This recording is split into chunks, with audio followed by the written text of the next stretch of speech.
जब कुदरत अपना रूप दिखाती है तो रूह कांप जाती है और ऐसा ही कुछ हुआ था फ्लाइट 571 के साथ। ये प्लेन एक बर्फीली पहाड़ी पर क्रैश हुआ, जमीन से हजारों फीट ऊपर। और इस क्रैश में जो पैसेंजर्स बचे रह गए उनके पास खुद को बचाने के लिए सिर्फ एक ही चारा था, अपने ही फैमिली मेंबर्स और यार दोस्तों का मांस खाना।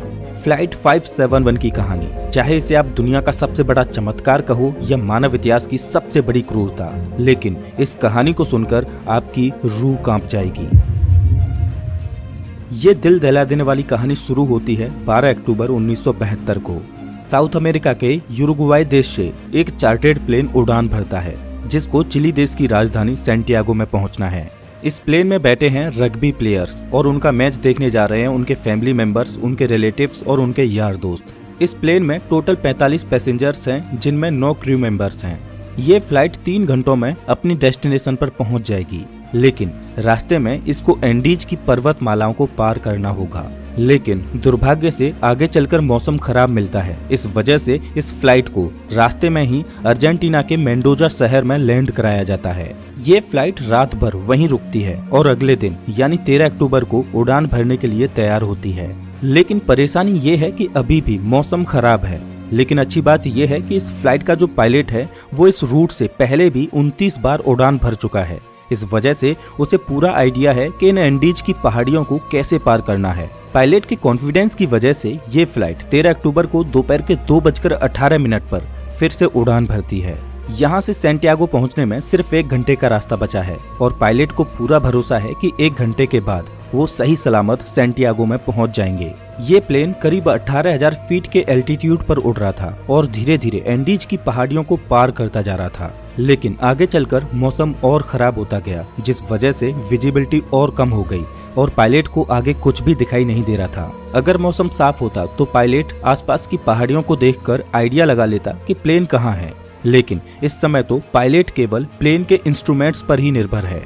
अब क्योंकि पायलट को पता था कि वो 1 घंटे में सैंटियागो पहुंच जाएंगे, इसीलिए वो अपनी लोकेशन का रफ आकलन करता रहा और 1 घंटे के बाद जब उसे लगा कि उसने एंडीज की पहाड़ियों को पार कर लिया है तो उसने सैंटियागो एयरपोर्ट पर एटीसी से प्लेन को लैंड कराने की अनुमति मांगी। एटीसी ने पूछा कि क्या आपने एंडीज की पहाड़ियों को पार कर लिया है?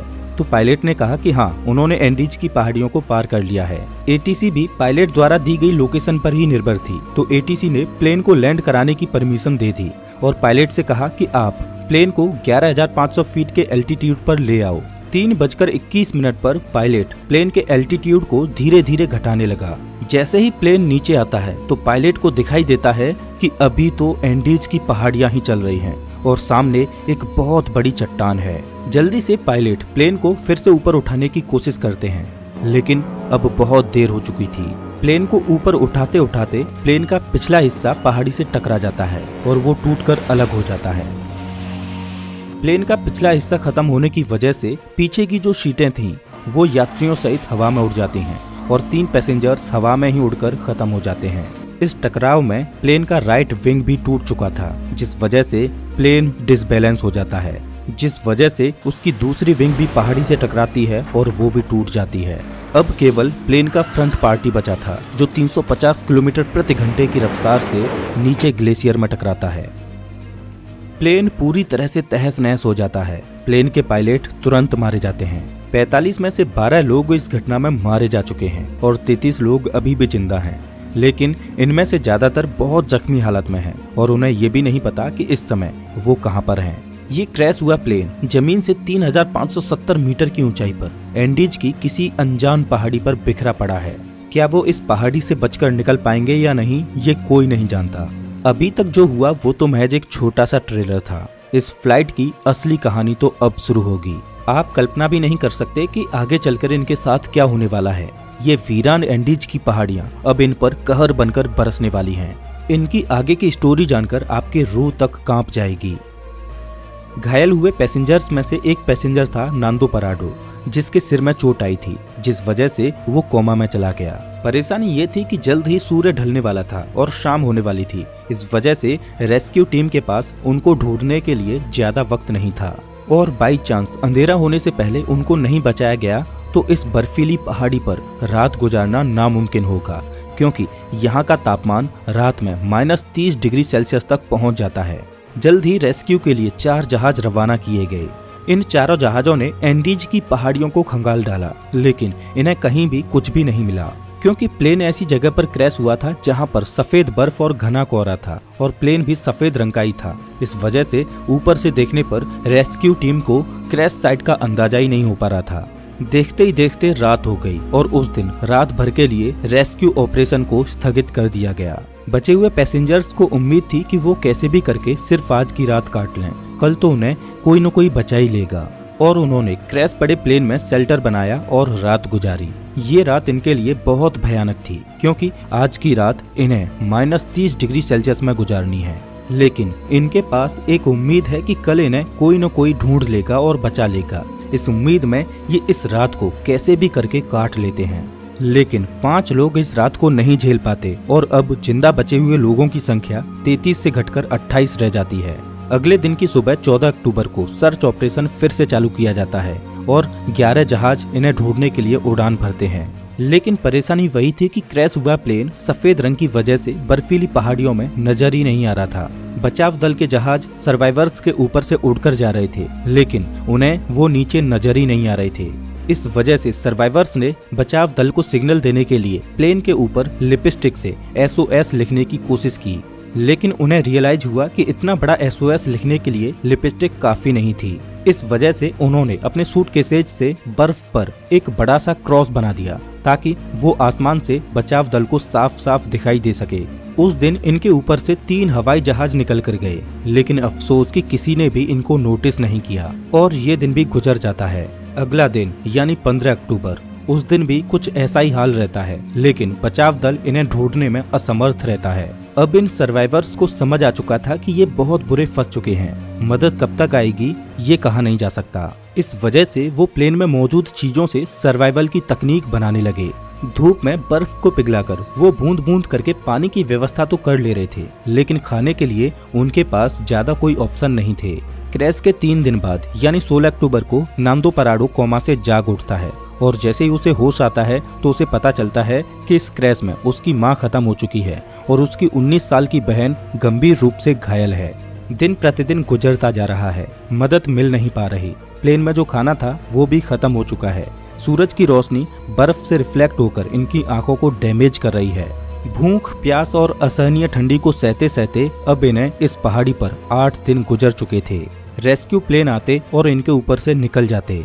क्रैश के 8 दिन बाद नांदो पराडो की बहन भी जीवन की लड़ाई को हार जाती है और अपना दम तोड़ देती है। और उधर 8 दिनों के बाद सर्च अभियान को रोक दिया जाता है, क्योंकि अक्टूबर के महीने में वहां पर बहुत ज्यादा बर्फ पड़ती है। इस वजह से सर्च अभियान को 2 महीनों के लिए स्थगित कर दिया जाता है। ऑफिशियल्स को ये लगा कि इन 8 दिनों में सारे यात्री मारे जा चुके होंगे। इस वजह से उनकी मुर्दा बॉडीज को 2 महीने के बाद खोजकर उनके घर वालों को भिजवा दिया जाएगा। इधर सर्वाइवर्स को प्लेन के मलबे में एक रेडियो मिला। जब सर्वाइवर्स ने रेडियो को ऑन किया तो उसमें उन्हीं की न्यूज ब्रॉडकास्ट हो रही थी कि फ्लाइट 571 के सर्च ऑपरेशन को अब बंद कर दिया गया है। इस न्यूज ने सर्वाइवर्स के होश उड़ा दिए। अभी तक तो उनको अपने खोजे जाने की एक उम्मीद थी, लेकिन वो अब रेडियो पर अपने ही मरने की खबर सुन रहे थे। अपने खोजे जाने की एक उम्मीद की किरण थी, वो भी टूट चुकी है। अब उनको पता है कि यहाँ पर मौत निश्चित है। अब या तो परिस्थितियों को अपने ऊपर हावी होने दो या उनका डटकर सामना करो।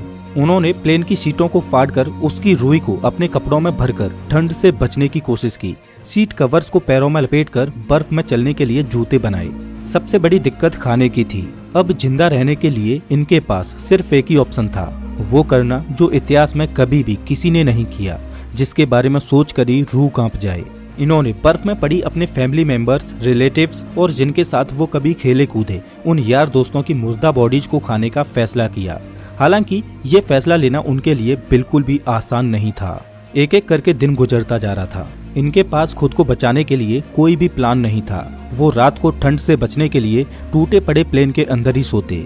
लेकिन क्रैश के 16 दिन बाद यानी 29 अक्टूबर को कुदरत ने इनको एक और झटका दिया। वो रात में सो रहे थे और अचानक उन्हें पता चलता है कि पहाड़ से बर्फ का एक मोटा हिस्सा टूटकर नीचे गिर रहा है। ये एवलांच इतनी जोर से आया कि भारी मात्रा में मौजूद बर्फ ने उनके टूटे प्लेन को अपनी चपेट में ले लिया उनका प्लेन बर्फ के नीचे दब चुका था और प्लेन के अंदर भी बर्फ घुस चुकी थी, जिस वजह से उनके लिए ऑक्सीजन की कमी हो गई और दम घुटने की वजह से 8 और लोग अपनी दम तोड़ देते हैं और अब केवल 19 लोग ही जिंदा बचे हैं, लेकिन वो भी बर्फ के नीचे दबे हैं। इस बर्फ से बाहर निकलने में इन लोगों को 3 दिनों का समय लग जाता है। अब इन्हें रियलाइज हो जाता है कि यहाँ रहेंगे तो एक एक करके सब लोग मारे जाएंगे। इससे अच्छा है कि इस पहाड़ी से बाहर निकलकर मदद ढूंढने की कोशिश की जाए। उन लोगों में ज्यादातर सभी जख्मी हालत में थे, इस वजह से वो इस पहाड़ी को पार करने में सक्षम नहीं थे।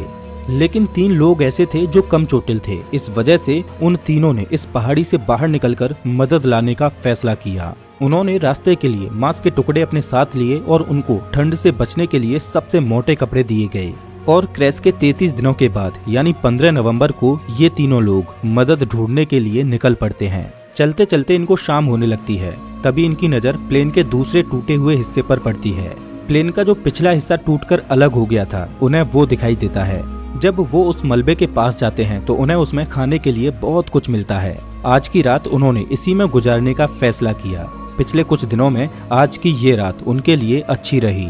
प्लेन के उस पिछले भाग में उन्हें एक बैटरी मिली। उन्होंने सोचा क्यों ना इस बैटरी को प्लेन के मेन बॉडी के पास ले जाया जाए और उसमें लगी कम्युनिकेशन डिवाइस को चालू करके मदद बुलाई जाए। लेकिन बैटरी का वजन 25 किलोग्राम था। इतनी भारी बैटरी को इतनी कमजोर हालत में क्रैश साइट पर ले जाना संभव नहीं था। फिर उन्होंने सोचा कि प्लेन की मेन बॉडी से उस कम्युनिकेशन डिवाइस को ही निकाल कर इस बैटरी के पास लाया जाए और उसे चालू किया जाए, जिसकी मदद से वो बचाव दल को बुला सकें। कुछ दिनों तक इन्होंने इसे चालू करने की कोशिश की, लेकिन इन्हें सफलता नहीं मिली और क्रैश के 59 दिनों बाद यानी 11 दिसंबर को एक और एवलांच आता है, जिसमें 3 और सर्वाइवर्स मारे जाते हैं, जिसके बाद जिंदा बचे लोगों की संख्या केवल 16 रह जाती है।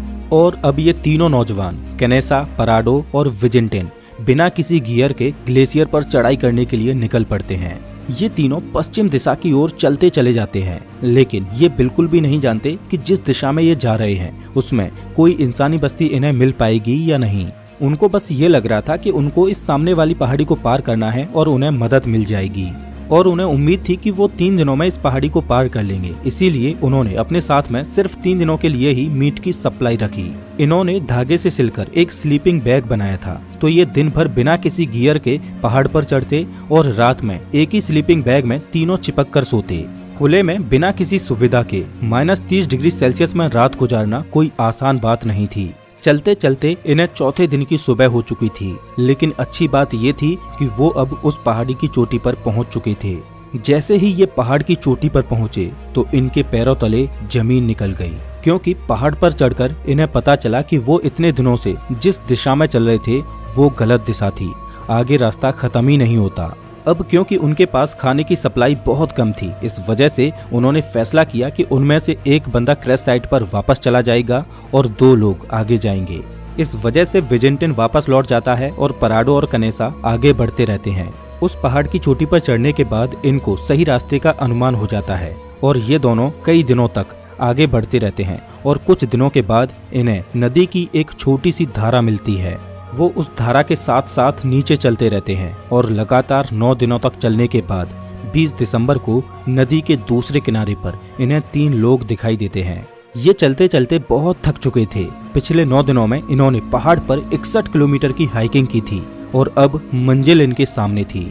इन्होंने उनसे मदद की गुहार लगाई, लेकिन वो लोग टुमारो बोलकर चले गए। उस दिन उन्हें कोई मदद नहीं मिल पाई, लेकिन अगले ही दिन वो विलेजर फिर से वापस आया और एक पत्थर में कागज और पेन लपेटकर नदी के दूसरे किनारे पर फेंका। नांदो पराडो ने पेन और कागज को उठाकर जो भी घटना घटी थी उसके बारे में सब कुछ लिख दिया। जब उस विलेजर ने उस पेपर को पढ़ा तो वो सब कुछ समझ गया, क्योंकि उसे पता था कि इन पहाड़ियों में कुछ दिन पहले प्लेन क्रैश हुआ था और उस एरिया में भी पूछताछ के लिए लोग आए थे। लेकिन वो हैरान था कि ये लोग अभी तक जिंदा कैसे बचे हैं। वो विलेजर जल्द से जल्द शहर गया और आर्मी कमांड के साथ इस इन्फॉर्मेशन को साझा किया और जल्द ही चिली की एयरफोर्स इन्हें रेस्क्यू करने के लिए पहुंचती है। आर्मी ऑफिसर्स पराडो और कनेसा को हेलीकॉप्टर में बिठाकर क्रैश साइट पर पहुंचते हैं और 22 दिसंबर 1972 को क्रैश के 70 दिनों के बाद बचे हुए सर्वाइवर्स को रेस्क्यू किया जाता है। इन लोगों की हालत बहुत ज्यादा खराब थी। इस क्रैश के बाद टोटल 16 लोग ही सरवाइव कर पाते हैं। इनकी ये कहानी सच में दिल दहला देने वाली कहानी थी। लेकिन इससे भी खतरनाक सर्वाइवल की कहानी है एक ऐसे व्यक्ति की जो 438 दिनों तक गहरे समुद्र में फंसा रहा।